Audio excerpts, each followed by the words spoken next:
Fala pessoal, tudo bem? Eu sou Alexandre Ambrosin e esse é o canal Apollo Fisioterapia. O vídeo de hoje nós vamos falar sobre clearance mucociliar. Se você quer aprender um pouco mais sobre esse assunto comigo, fica até o final do vídeo. Não esquece também de curtir os vídeos do canal Apollo Fisioterapia. Peço para você se inscrever no nosso canal, isso é importante para a gente. E aperta o sininho que você recebe notificações de que novos vídeos estão aqui no canal Apollo Fisioterapia.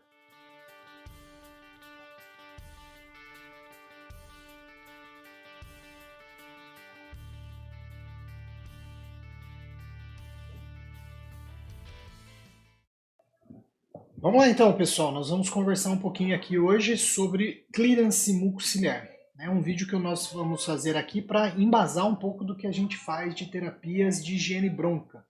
Então, se eu entender o que é o clearance mucociliar, a gente entende várias técnicas da higienização bronca. As técnicas utilizam esses conceitos aqui que nós vamos conversar um pouquinho hoje com vocês, do clearance mucociliar. Bom, para a gente começar, né, esse assunto tão importante aqui, eu estou aqui apresentando para vocês uma figura. Essa figura, vejam aqui, ó, ela representa, né, o nosso epitélio brônquico. Então a gente pode observar aqui, né, as células da via aérea, né, que formam essa região mais basal aqui. Depois se divide, né, essa camada de muco aqui, ó, ela pode ser dividida em duas lâminas, né? Uma lâmina mais basal, né? Chamada de lâmina mais basal, e uma lâmina apical. E tudo isso, obviamente, é um muco que está na nossa via aérea. Então, primeiro de tudo, a gente precisa entender que o muco que fica nessa camada mais apical aqui dessa imagem, ele é um muco mais viscoso. Né? Ele é uma camada, por isso ele é chamada de uma camada gel, uma lâmina gel. Já a camada mais inferior, mais basal aqui, portanto mais próximo das células aqui, que a gente está vendo que são as células ciliadas, essa camada aqui é uma camada menos viscosa. Né? Então, qual a importância disso? Né? Primeiro de tudo, a gente precisa entender que essa diferença ela acontece porque nós temos diferentes composições acontecendo aí nessas duas camadas de muco. Então, a gente sabe que o muco ele é formado por mucina e existem 9 tipos de mucina. Elas são numeradas. Nessa camada mais inferior existem um tipo de mucina, que é a mucina do tipo 1, 4 e 19. Esses tipos de mucina, elas tornam essa camada menos viscosa, portanto mais líquida, e assim, a diferença em relação à camada superior é que ela é uma camada mais viscosa, mais difícil, mais dura, né? E isso faz com que, quando nós temos o batimento ciliar, e aí a gente tem aqui, ó, a representação das células ciliadas e os cílios, né, que se movimentam, né, eles são capazes de bater no sentido cefálico, de se movimentar no sentido cefálico. Qual que é a importância dessas duas camadas nesse batimento dos cílios? A importância é que os cílios eles conseguem se movimentar no sentido cefálico, encostando, né, a sua extremidade aqui nessa camada gel. E aí fazendo essa movimentação dessa camada gel no sentido cefálico. E ele retorna, né, por meio da camada mais basal, dessa camada mais basal aqui.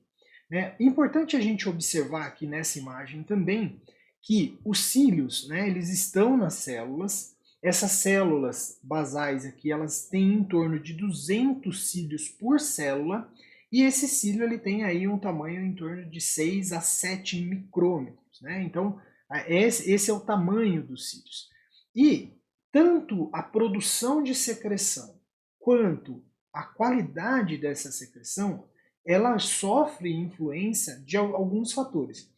Por exemplo, um dos fatores que vai gerar uma influência importante aqui na qualidade dos cílios é o processo inflamatório das vias aéreas. Na qualidade da secreção, o processo inflamatório das vias aéreas, a sua hidratação, o pH dessa via aérea, tudo isso leva a uma deficiência na qualidade do muco. E o muco de menor qualidade, portanto, o muco mais viscoso, gerado, por exemplo, como a gente disse, pelo processo inflamatório, ele vai ter mais dificuldade de ser mobilizado. Qual que é a importância do muco para a via aérea? Né? Que a gente sabe que a gente produz aí uma quantidade razoável diariamente de muco. Qual é a importância? Que ela é uma barreira para agentes agressores. Né? Uma outra coisa nessa figura que é importante que a gente observe é que os cílios, como eu disse para vocês, eles batem e empurram essa camada mais apical e retornam pela camada gel, pela camada inferior, né, pela basal. E aí, o que nós precisamos também ter uma informação importante que vai ser relevante nas técnicas de higiene bronca é que o batimento ciliar ele vai gerar, o batimento ele bate em torno de 10 a 15 Hz, ou seja, 10 a 15 movimentos por segundo. Bom, um outro ponto a gente colocar aqui, né, é que são as técnicas para que ocorra a mobilização de secreção. As técnicas elas se baseiam em alguns fatores, né? Então, por exemplo, né, a gente sabe que a própria gravidade, ó, a gente então aqui tem representado para nós, né, na imagem, a gravidade faz uma força, ela tem uma função, né, ela tem a propriedade de mobilizar e de movimentar o muco aqui dentro da própria via aérea. E aí a gente tem essa secreção, ela está aderida, né, ela tem uma força de adesão e que vai ser movimentada tanto pela força de cisalhamento como também uma força de fricção. Né? Então, essas forças elas são estabelecidas, elas podem ser geradas por meio do fluxo de ar. Então, o clearance mucociliar ele depende da qualidade que essa secreção está aqui, ele depende do batimento ciliar, mas depende também do fluxo, que vai mexer com as forças de cisalhamento da secreção. Né? Vão gerar força de cisalhamento e fricção na secreção. E aí é isso que vai determinar, então, o fluxo de ar, as forças de frisão e de cisalhamento são forças que vão descolar essa secreção da parede brônquia e facilitar o batimento ciliar. Então, resumindo, o que nós temos aqui de clearance mucociliar? O clearance mucociliar ele é composto pelo batimento dos cílios, a velocidade com que esse batimento acontece. Ele depende da qualidade da secreção e ele depende do fluxo expiratório, dos fluxos que acontecem dentro da via aérea que interferem nessas forças, né, na força de cisalhamento.